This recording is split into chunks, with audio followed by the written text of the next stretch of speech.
What's up, guys? Today I'm going to talk about a camera that I just bought. It's 5 years old. It cost $10,999 when it came out.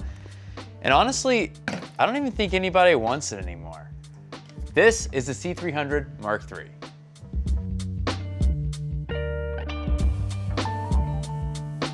The C300 Mark III has a 4K Super 35 DGO sensor. It has a variety of codecs, the XVAC Canon codec we've all familiar with, as well as Canon RAW Light. The body alone records 4 channels of audio. It has SDI in, HDMI in, as well as SDI out. It can shoot up to 120 frames per second in 4K, and on its release was listed at a price of $10,999 USD. So why did I buy the C300 Mark III after 4.5 years of release? Well, to be honest, it kind of happened unexpectedly. I was browsing on Facebook Marketplace as always and stumbled upon a local sale. The camera was listed for a lower price based on the fact that it had a missing part. And that part may be make or break for some, and it was the LMV2 touchscreen monitor. I was never really a big fan of this monitor. I had the LMV1 on my C200 several years ago and just found the visibility to be a little challenging for me personally. So external monitors were always something I was gonna factor in. It was a little bit of a setback though when I saw the LMV1 or LMV2 prices. $750 for a monitor that's not that great was a little steep. And then to top it off, a $300 cable. That's right, the cable that connects the monitor to the camera is $300 from Canon. So if you know me, you know I'm not gonna buy that. So in reality, the C300 Mark III is designed to be a documentary workhorse. And our team, especially with the YouTube division of our productions, really is starting to cater towards that style of production. And with that being said, we constantly find the struggle of needing robust audio codecs internally. We need strong internal video codecs that don't require heavy post-processing for faster delivery. And honestly, we also really need internal NDs. As much as we've tried to accessorize our Komodo, in reality, the Komodo on documentary shoots, especially alone, is not the best camera. If you're interested in learning a little bit more about our experience using the red Komodo, check out our link in the description or click the link here. But you might ask yourself, why didn't you just get a C70? It's got the same sensor. And you're right, it does have the same sensor.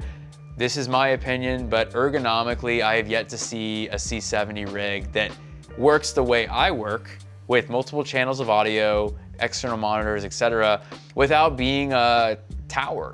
And I hate tower builds, and I find them strange and awkward. It's why I didn't buy the FX3, it's why I didn't buy the C70, and it's why I despise ergonomically rigging a Blackmagic camera. They all become crazy tower builds. Where are you gonna put this? Where are you gonna put that? It's just a mess. I told Raph the other day, the first thing I liked about the C300 Mark III was when I was on set filming by myself, I was immersed in the story. I wasn't really thinking about the technicalities of the camera. The camera just worked. It made sense. The menus were intuitive. The visuals were great. And every tool that I had in front of me allowed me to tell a story without having a big team around me. Coming back to the edit, I was more than pleased with the visuals, and I found myself realizing just how simple it is to shoot a documentary by yourself when you have a camera that's made for solo ENG productions. Initial impressions off the bat, it was large. Form factor wise, it's definitely dramatically larger than the Komodo, so that was a little bit of a shift for me. So once I was able to get the rigging kind of figured out in my head, I put my camera to the test. I went out to the park with my son and I just filmed with an 18-35 and I really just started gathering footage and getting a feel for the build. And it was different for sure.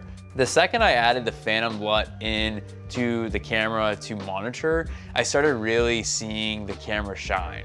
And this is coming from someone who's not an advanced colorist, but I did find that to really be a game changer. And what did I notice? I noticed my visuals just kind of seemed a little more movie-like, if that makes sense. They weren't ultra sharp, they weren't soft either, they just had this smooth look, and the dynamic range was very noticeable. The highlight roll-off was very attractive to me. The shadow detail was beautiful. One of the first things you noticed when I showed you the edit was the shadow detail. Yeah. You mentioned that. And I think as creators, we don't notice those things all the time.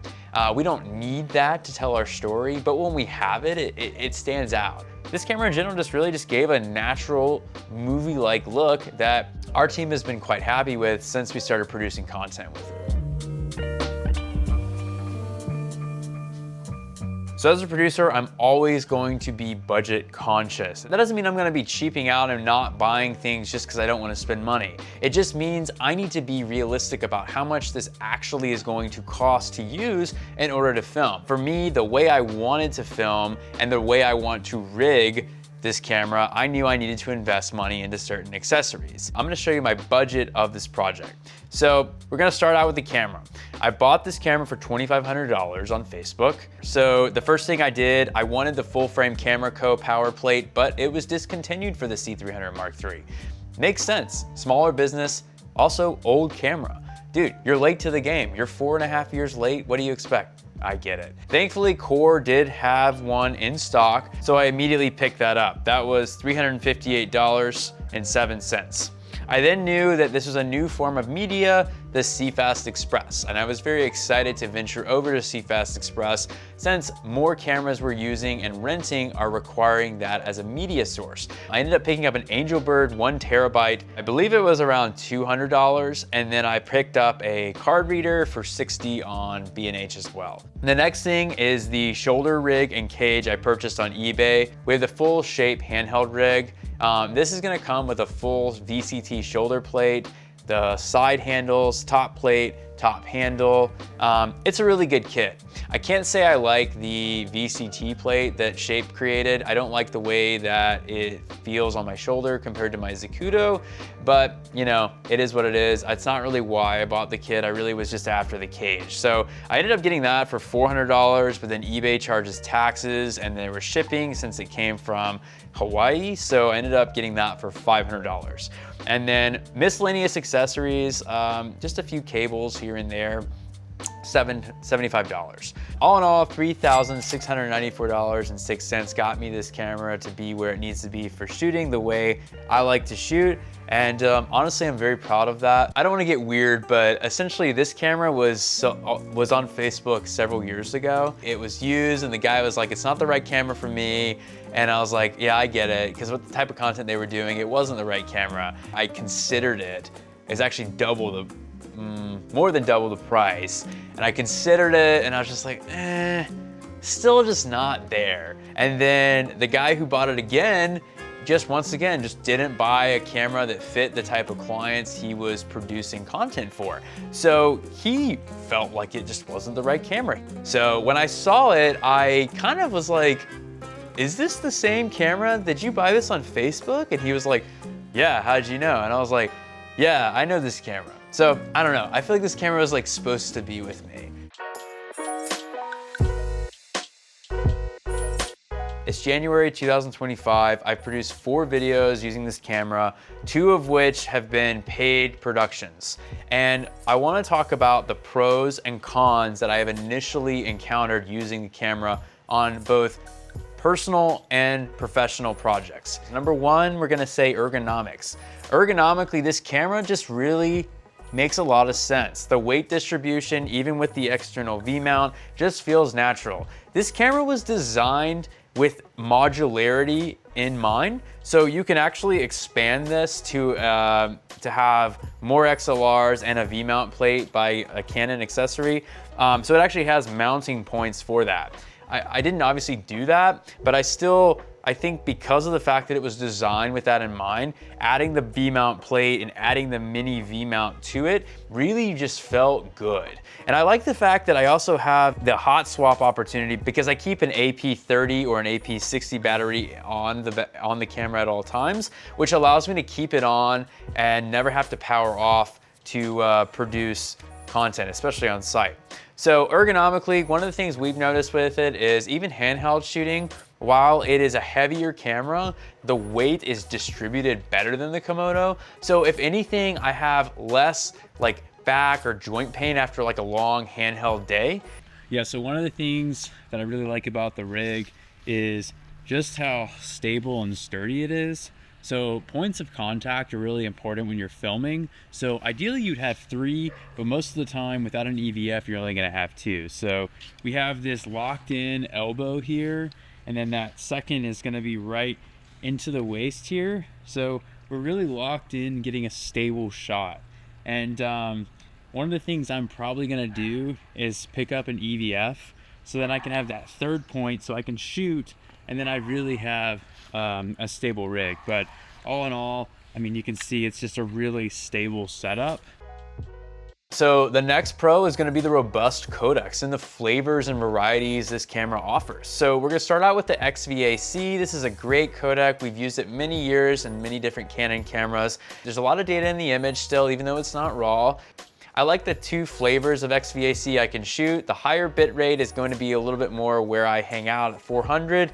I still feel like it makes the most sense, but I also have the option of slimming down to a little bit more compressed XVAC long GOP format that gives a little bit more of a compressed look, kind of like a ProRes LT feel. We also have flavors of RAW. So we have the Canon RAW Lite, which I know we're all familiar with from past cameras. We used it on the C200, and the problem with Canon RAW Lite was the fact that the files were fairly large. So an hour of Canon RAW Lite recording is going to be around 512 gigs. What was nice though was when Canon gave a similar update as the Komodo, giving us a few more varieties of RAW to choose from if you don't want to go all in with the highest quality possible. The other great feature about these codecs is the fact that you can shoot 120 frames per second. So 120 isn't something a lot of people who, let's say you're filming corporate or talking heads, you're not going to use it a lot, but for us with the action, sports, and documentary content we do, it just really adds a lot. It can really help break up an edit and tell a story, and I've been very pleased with the 120. The next pro is for documentary work is just the fast boot up time. It's literally 3 times as fast to boot up than the Komodo is. And I know people always say the Komodo red, that is what it is. It's not, get over it. I'm gonna be real. The 20-second boot up time on the Komodo at times really has been annoying, and especially when I'm by myself.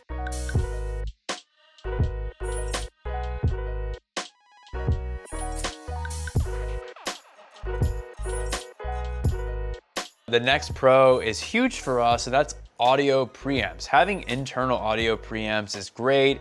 It allows you to do a little bit less post work in regards to mixing to get the desired levels your dialogue or just sound needs to be. Essentially what I'm doing right now is I'm miking my talent through 3.5 millimeter, and I have the wireless Go or wireless Pro 2 setup going into the 3.5 mic jack. I split that if I have 2 people, but most of the time it's a single person mic'd up. Then I have a external microphone, which is like my shotgun mic that I utilize to not only capture ambient sounds, but also capture my dialogue. I interact with people when I direct on site, and a lot of times we spend a lot of time closed captioning what I'm saying off camera, and now we have a really direct source here, and we're not having to be limited to lack of audio ports. So the next pro is autofocus.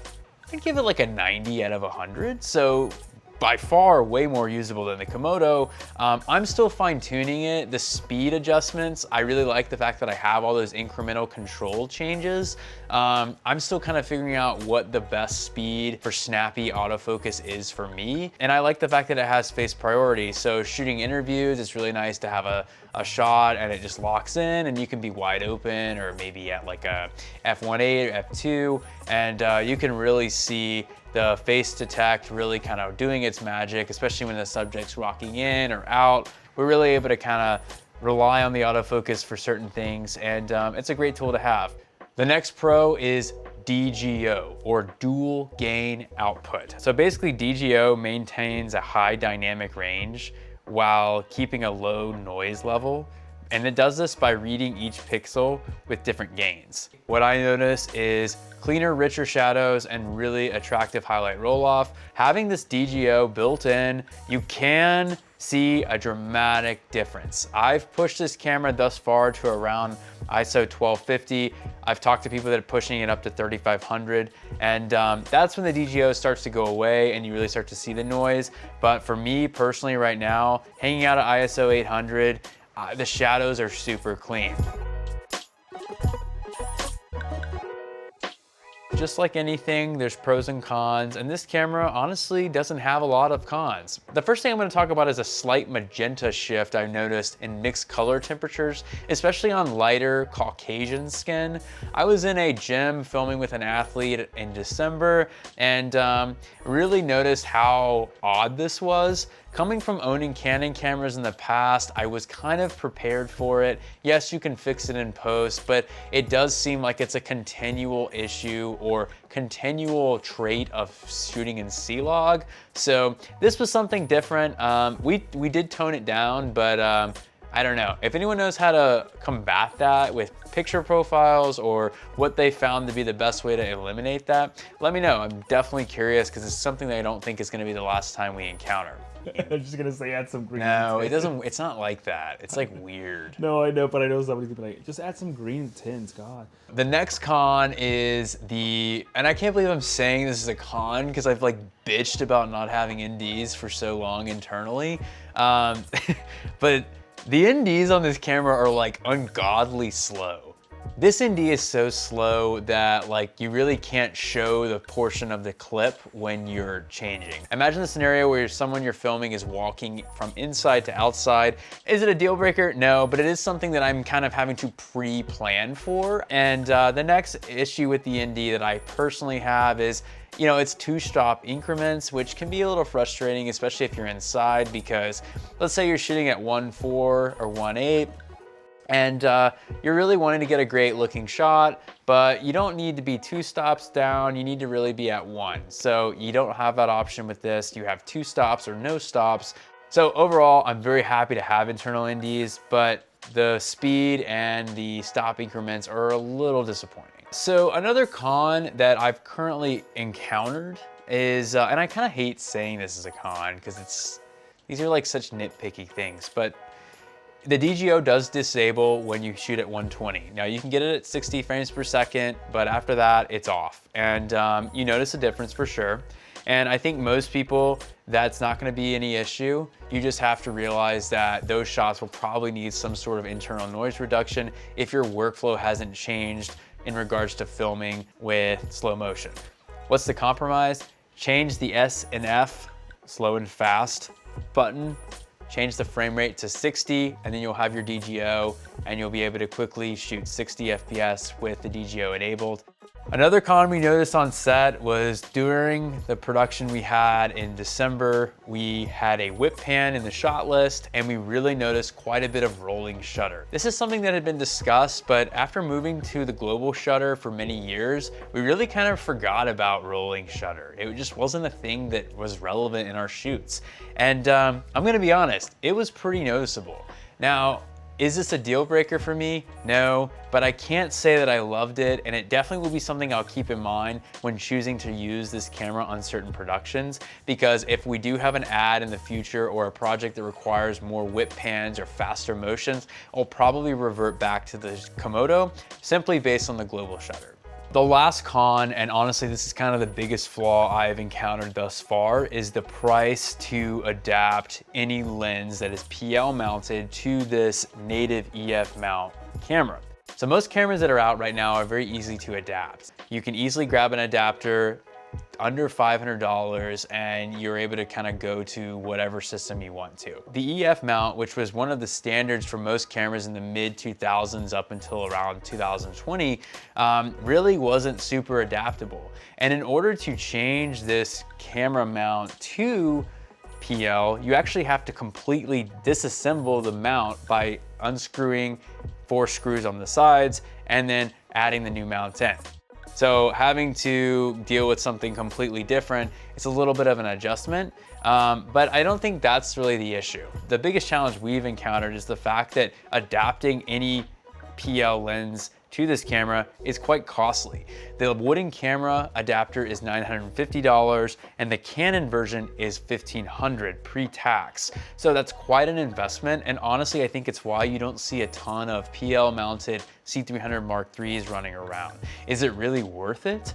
Well, I was curious, so I rented one from a local here in Atlanta, and we used the Cooke Mini S4i lenses, And it was a very seamless process to change the mount. It took about 3 minutes for me to do it by myself. Very simple, but definitely not something you can just quickly do on the fly. So overall, as of now, that is my major con with the camera. Am I fine with it? Yeah, I am, because there's a lot more pros, but you know, definitely things to consider. Okay, so there you have it, a C300 Mark III review in 2025. Should I have bought this camera, or was it just a big waste of time buying old, useless junk? Let me know in the comments below. I'm Dan with Drescher Visuals. We'll see you on the next one.